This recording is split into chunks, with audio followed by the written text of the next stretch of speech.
For free commerce classes subscribe कीजिए हमारे channel को, इस बेल आइकन को दबाइए।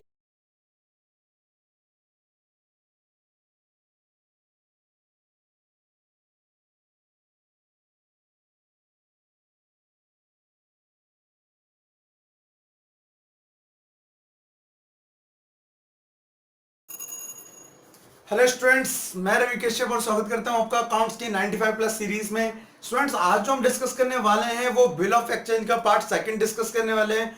आपको मैं बताना चाहूंगा, लास्ट क्लास में हमने डिस्कस किया था कि बिल ऑफ एक्सचेंज होता क्या है। तो आज 4-5 टर्म्स इसकी डिस्कस करेंगे। साथ ही साथ ये डिस्कस करेंगे कि मैच्योरिटी डेट क्या होती है, और ये देखेंगे कि इसके अंदर कितने केस हैं, हमें क्या क्या पढ़ना पड़ेगा। ठीक है। और जो न्यूमेरिकल पोर्शन है वो आपको मैं कॉपी पे समझाऊंगा। ठीक है। तो दोनों से जैसे ही पॉसिबल होगा आपको मैं समझाने की पूरी पूरी कोशिश करूंगा। तो चलिए आज स्टार्ट करते हैं। सबसे पहले मैं आपको समझाना चाहूंगा, यहाँ पर 3 टर्म्स हैं। एक होता है ड्रॉयर, एक होता है ड्रॉई, और एक होता है पेई। ठीक है। पहले इन तीनों का मतलब समझ लेते हैं। वैसे मैंने लास्ट क्लास में आपको ड्रॉयर और ड्रॉई का मतलब समझाया था, बट दोबारा से एक बार मैं रिकॉल कराना चाहता हूं। तो जस्ट यहां पे मैं दोबारा से एक एग्जांपल ले रहा हूं, जस्ट एग्जांपल के लिए, कि राम ने सोल्ड किए हैं गुड्स ऑन क्रेडिट, वो भी किसको? राधा को। ठीक है। तो इसने से क्या दिए? गुड्स दिए, वो भी काय पे? On credit. अब इसने बोला कि मैं पेमेंट जो करूंगा, सॉरी करूंगी, राधा है भाई। ठीक है। इसने बोला पेमेंट मैं 3 मंथ बाद करूंगी। ठीक है।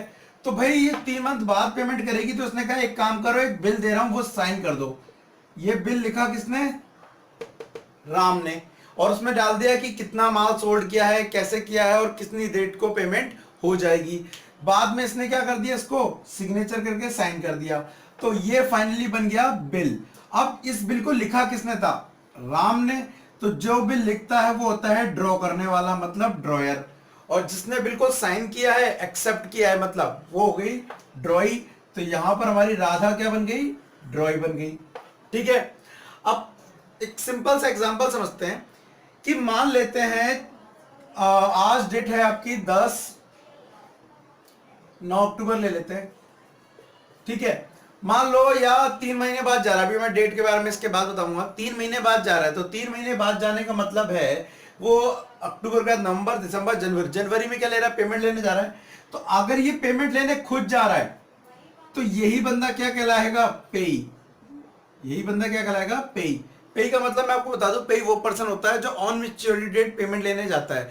अब चाहे वो आप खुद हो, चाहे आपका बैंक हो, चाहे सेंड फॉर कलेक्शन हो, चाहे आपका क्रेडिटर हो, या वट एवर आपने जिसको भी पेमेंट लेने भेजा है। ठीक है। वो के बंदा क्या कहलाता है? पेई। एक एग्जाम्पल लेता हूं कि मान लीजिए राम ने अपने दोस्त श्याम से बोला कि जा पेमेंट ले आ जाके। किससे? राधा से। तो यहां पर जो श्याम एक तरह से वो बन गया पेई।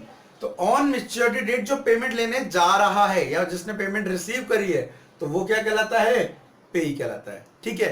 तो एक टर्म्स तो ये हुई कि ड्रॉयर क्या होता है इसमें, ड्रॉई क्या होता है इसमें, और पेई कौन होता है इसमें। अब इसमें हम समझेंगे कि इसमें मैच्योरिटी डेट कैसे निकाली जाती है। मैच्योरिटी डेट तो वो भी समझ लीजिए आप। मान लेते हैं सोल्ड गुड्स टू राधा। ठीक है। रुपीस कितने के? 5,000 ऑन 1 जनवरी 2012। अब आप ध्यान रखिए, and create draw a bill, and draw a bill for 3 month. मैं बार बार 3 मंथ करता हूं बिकॉज जो बीआर होते हैं उनका मोस्टली टाइम 3 या 4 मंथ ही होता है, इससे ज्यादा नहीं होता है। जस्ट बिकॉज ऑफ ये क्या होते हैं, करंट एसेट्स होते हैं, तो इनको लंबे पीरियड के लिए हम बना भी नहीं सकते हैं। ठीक है। तो अब आप एक चीज देखिए, अब लिख सकते हैं, अब किसने सोल्ड करे? राम। राम ने सोल्ड करे गुड्स किसको? राधा को। ये हमारा क्या हो गया? ड्रॉयर हो गया, जो हम बाद में समझेंगे क्या करनी पड़ेगी इसमें एंट्री। ये हमारी ड्रॉई हो गई। कौन? राधा। रुपीस 5,000 है, और डेट है 1 जनवरी। तो अभी मैं बताने जा रहा हूं कि अगर बिल 3 मंथ का है, तो मैच्योरिटी डेट क्या होगी? पेमेंट किस दिन होगी?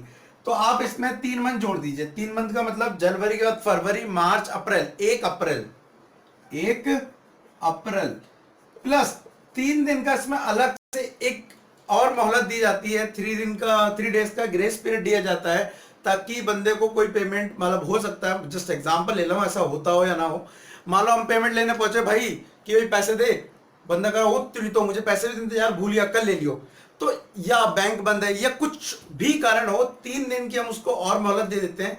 तो जितना भी टाइम पीरियड होता है, 3 मंथ, 4 मंथ प्लस 3 डेज मिलाकर बनती है मेच्योरिटी डेज।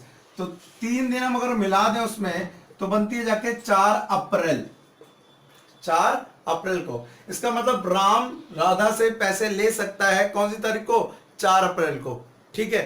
अब आपको बता दूं तो यहाँ पे एक फॉर्मूला क्या बना मेच्योरिटी डेट का, मेच्योरिटी डेट का फॉर्मूला बना, जो आपके मंथ है बिल, मंथ, ठीक है, जितने मंथ का बिल है प्लस 3 डेज, तो आपका क्या बन जाएगा, मेच्योरिटी डेट।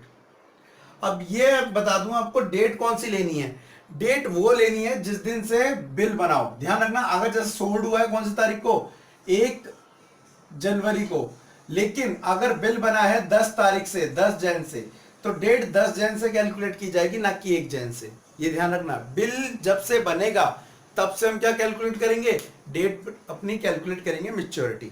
चलिए अब इसके बाद मैं बताता हूं आपको कि ये तो हो गया सीधा सीधा मंथ का। आपको पता है कि हाँ भाई जनवरी हमारा 31 का होता है, फरवरी कभी 28 का हो जाता है, कभी 29 का हो जाता है, ठीक है। फिर मार्च हमारा 31 का हो गया, अप्रैल 30 का हो गया, और शायद अगर किसी को याद ना हो तो ये वाला भी आपने सीखा होगा, जनवरी, फरवरी, मार्च, अप्रैल, ठीक है। जो ऊपर उठे होते हैं वो हमारे क्या होते हैं, 31 दिन वाले होते हैं, और जो नीचे वाले होते हैं वो मोस्टली 30 दिन वाले होते हैं, ठीक है, फरवरी को एक्सक्लूड कर दे तो।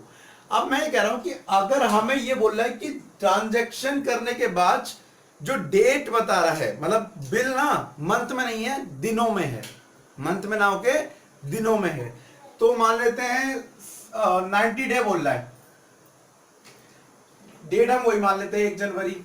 तो भाई अब जैन में कितने दिन हो गए, 31, हमें कितने करने हैं, 90। फैब मान लेते हैं 28 वाला है यहाँ पे भी, तो कितने हो गए आपके यहाँ पर 59, और आपको करने कितने हैं 90, यहाँ हो गए 59, लेस कर देंगे इसमें से, ठीक है, 31 डेज।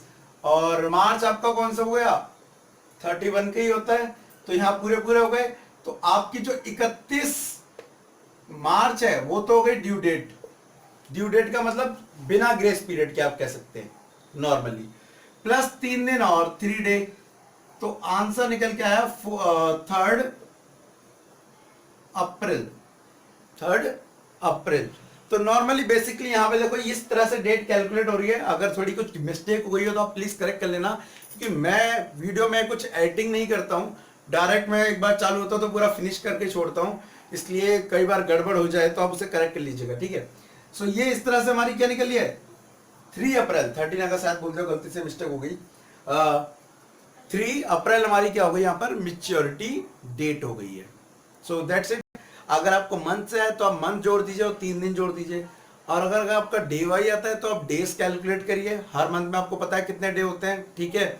और मोस्टली आप फरवरी आता है तो फरवरी में आप 28 दिन ही मानेंगे, क्योंकि 29 कई बार, हर बार नहीं आता, कभी आता है, ठीक है।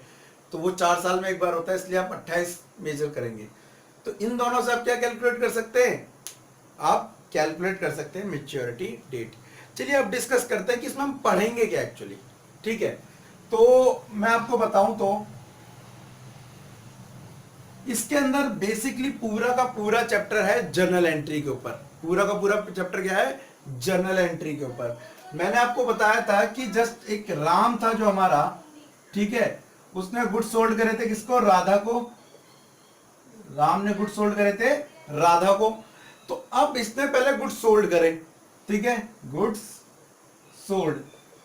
हम एक बुक बनाएंगे राम की और एक बनाएंगे राधा की। तो राम की बुक बनाएंगे, जस्ट एग्जांपल के लिए ये हो गई राम्स बुक। अब मैं अभी यहाँ पे नरेशन नहीं लिख रहा हूं, डायरेक्ट आपको जर्नल एंट्री समझा रहा हूं, क्योंकि अभी ये टॉपिक करा नहीं रहा हूं, उसको थोड़ी देर बाद कराऊंगा, समझाऊंगा। अभी इसको कॉन्सेप्ट क्लियर करना चाह रहा हूं आपका। तो इसने क्या करा, इसको गुड्स सोल्ड करे। मैं अगर राम की बात करूं तो राम ने सेल करी है, किसको करी है, राधा को सेल करी है, टू सेल, ठीक है। एक जर्नल एंट्री आपकी हुई, कितने अमाउंट की मान लेते हैं, 5,000 रुपए की, उधर पे हम एक बुक बनाएंगे किसकी, राधा की, ठीक है। राधा ने परचेज करी है, सेल करी है, राम से राधा ने क्या करी है, परचेज की है। तो इधर पे आएगा परचेज अकाउंट डेबिट, किससे करी है, राम से करी है, कितने की, 5000 की, ओके ना। उसके बाद ये जो बात आ रही है कि यहां पर करने के बाद इसने खाली बिल ड्रॉ करके किसको दिया, इसको। ध्यान रखना, खाली बिल मतलब इसमें जो लिखा हुआ है जब तक वो साइन नहीं हुआ है उसकी कोई एंट्री नहीं होती है, लेकिन जब एक बार ड्रॉ इसको सिग्नेचर कर देगा तो बिल क्या बन जाता है, लीगल बन जाता है। और लीगल बिल जब इधर पे आता है साइन होके, ठीक है, तो ध्यान रखना जो ये बिल है इसके लिए होता है BR, बिल रिसीवर, और इसके लिए क्या होता है, बिल्स पेबल। तो क्योंकि साइन करके ये जब इसको बिल दे रहा है तो उसके पास क्या आ रहा है, बिल रिसीवेबल आ रहा है, और जा क्या रहा है, इसके पास, सॉरी आ किसके पास से रहा है, ड्रॉयर के पास, ड्रॉई के पास से। ड्रॉई का नाम क्या है यहाँ पे, राधा। बिल कितने का है, 5000 का, ठीक है। और इसने बिल किसको दिया है, राम को दिया है, तो राम टू BP, ये जनरल एंट्री होगी बेसिकली यहां पर। और 3 महीने बाद ये इसको क्या दे देगा, बिल, और ये इसको क्या दे देगा, कैश। तो इसके पास आ रहा है क्या, कैश आ रहा है, और जा क्या रहा है, BR, शॉर्ट में लिख दे रहा हूं, और इसके पास क्या आ रहा है, BP, और जा क्या रहा है, कैश। तो बेसिकली ये आने जाने के ऊपर ही, अगर आप जनरल एंट्री के रूल लगा लीजिए, यहां पे पूरी क्या होनी है, जनरल एंट्री होनी है। तो इस जनरल एंट्री के अंदर आपको 4 केस पढ़ने पड़ेंगे। केस फर्स्ट में आप पढ़ेंगे कि कैसे अगर ड्रॉयर अपने पास बिल रखे तो क्या होगा, ठीक है, मैं आपको बोर्ड पे समझाता हूं इसको। तो हमें इसी का ये बार बार प्रोसेस बनाना पड़ेगा और उसकी क्या करनी पड़ेगी, जर्नल एंट्री करनी पड़ेगी। तो चलिए आज मैं आपको थोड़े टॉपिक्स कॉन्सेप्ट बता दूं, उसके बाद नेक्स्ट वीडियो में आपको मैं डिटेल में सारे टॉपिक कवर कराऊंगा। सबसे पहले देखिए, पहला होता है रिटेन बिल। रिटेन बिल का मतलब है ड्रॉयर बिल किसको नहीं दे रहा, किसी को नहीं दे रहा, बिल 3 मंथ 4 मंथ तक अपने पास रखता है, और जब 3 या 4 मंथ हो जाते हैं खुद जाता है ड्रॉय के पास, जी लीजिए बिल, और वो अब क्या देता है आपको, बिल लेकर कैश देता है। That is called written off bill, ठीक है। ये सिंपल केस है। इसके पास कौन है, यहां पे ड्रॉयर है एक, ठीक है, यहां पे कौन है, ड्रॉई है एक, और इन दोनों के बीच कोई नहीं है। That's it. दूसरा हम केस समझेंगे डिस्काउंट का, डिस्काउंट ऑफ बिल। देखिए इस केस का मतलब क्या है, डिस्काउंट ऑफ बिल का मतलब, नॉर्मली मान लीजिए 3 मंथ के लिए बिल बना था, लेकिन राम को 3 मंथ से पहले ही पैसे की जरूरत पड़ गई। वो पहुंचा किसके पास, राधा के पास। राधा से बोला भाई पैसे दे दे। राधा ने कहा ये देख बिल कितना लिखा है, 3 मंथ लिखा है ना, चल 3 मंथ बाद आई हो। तो दिक्कत हो जाएगी राम को तो पैसे चाहिए। तो राम के पास एक ऑप्शन बचता है, वो बैंक के पास जा सकता है अपना वो 5000 का बिल लेके। अलग बात है बैंक थोड़ा उस पर क्या कर लेगा, डिस्काउंट काट लेगा, चार्ज काट लेगा, और आपको मान लेते हैं जस्ट एग्जांपल के लिए 4500 रुपए दे देगा। 500 रुपए उसने अपने डिस्काउंट के काट लिए, अपने चार्जेस काट लिए। अच्छा राम का भी काम हो गया, राम को क्या मिल गए, 4500 रुपए मिल गए, वो अपना काम निकाल लेगा। बैंक के पास क्या गया, एक बिल आ गया। बैंक इंतजार करेगा 3 मंथ का, जैसे ही 3 मंथ होंगे बैंक वो बिल लेके जाएगा ड्रॉई के पास, राधा के पास, कहेगा ये लीजिए बिल और पैसे दे दीजिए। इसको बोलते हैं डिस्काउंट ऑफ बिल। अब बैंक को क्या फायदा हुआ, बैंक को इसमें 500 रुपए का फायदा हुआ, क्योंकि जब उसने बिल दिया तो उसे पूरे के पूरे 5000 रुपए दिए थे, लेकिन राम को कितने देने पड़े, 4.5। तो यहां पर कौन होता है, ड्रॉयर, ड्रॉई, और बीच में क्या आ जाता है, बैंक। इसने बिल इसको दिया, इसने बिल इसको दिया, और ये बिल इसको दे देगा। इसकी जनरल एंट्री हम समझेंगे। उसके बाद केस नंबर 3 जो समझेंगे वो समझेंगे एंडोर्समेंट। एंडोर्समेंट, एंडोर्समेंट का मतलब होता है, ये वाला बहुत फेमस केस है। फेमस केस है ये वाला, हम मोस्टली अपनी लाइफ में यूज करते हैं। कैसे, नॉर्मली मुझे किसी से पैसे लेने, और मेरा एक दोस्त है उसको देने भी है, तो मैंने क्या कह दिया उस दोस्त से, जा एक काम कर, मेरे को उससे लेना, उससे ले लियो तू जाके, खत्म, मेरा मैटर खत्म, ठीक है। मेरे को एक से लेने, एक को देने, तो उन दोनों को आपस में बोल दिया तो उसको दे दियो। सेम लाइक इसमें होता है कि मान लो हमें अपने ड्रॉई से पैसे लेने, मतलब राधा से, और मान ले हो सकता है कोई व्यक्ति इसको मुझे पैसे देना हो, तो मैंने उससे अपने क्रेडिटर को अपना बिल दे दिया, ये लो बिल ले लीजिए, और किससे ले लेना जाके, राधा से ले लेना जाके। तो इस केस को कहते हैं एंडोर्समेंट। तो यहाँ पे ड्रॉयर हो गया, ड्रॉई हो गया, और एक क्रेडिटर हो गया। अब इसने इसको बिल दिया था, इसने इसको दे दिया, ये 3 मंथ बाद इससे जाके पैसे ले लेगा, दैट इज कॉल्ड एंडोर्समेंट। ठीक है। एंड लास्ट का मतलब होता है send for collection account. Send for collection account. तो सेंड फॉर कलेक्शन अकाउंट का मतलब मैं आपको बता दूं यहां पर कि नॉर्मली जब जिन लोगों का काम रेगुलर होता है ये वाला बिल वाला, वो क्या करते हैं, इतनी डेट कौन याद रखेगा, वो सारे बिल किसको देते हैं, बैंक वाले को। ठीक है। बैंक का एक अलग से डिपार्टमेंट होता है, कलेक्शन डिपार्टमेंट, जिसका काम ही है बीआर बीपी की पेमेंट करना। अगर बीआर है तो पेमेंट ले आएंगे और बीपी है तो पेमेंट कर देंगे। इससे क्या होता है, बिजनेस करने वाले को कोई प्रॉब्लम नहीं आती। तो यहां पर जो थर्ड पार्टी बनती है वो बनता है कलेक्शन अकाउंट, कलेक्शन डिपार्टमेंट बोल सकते हैं। या तो ड्रॉई बिल इसको दिया, ये इसके पास चला गया, दैट्स इट। तो ये 4 केस है। इन 4 केस को हम अगले टॉपिक में डिस्कस करेंगे कि कितना कितना पॉसिबल है इसमें। ठीक है। उसके बाद भी इसके अंदर टॉपिक है 2-3 और, वो आपको बताऊंगा नेक्स्ट वीडियो में। तो आज के लिए इतना ही। जो भी आपको इससे रिलेटेड आपको डाउट हो, आप कमेंट बॉक्स में फ्रीली लिख सकते हैं। और जल्दी आपके लिए एक और वीडियो आने वाली है इसकी, और साथ के साथ मे भी शायद आपके लिए मैं एक और वीडियो लेने वाला हूँ डेप्रिसिएशन की। सो वेट करिए।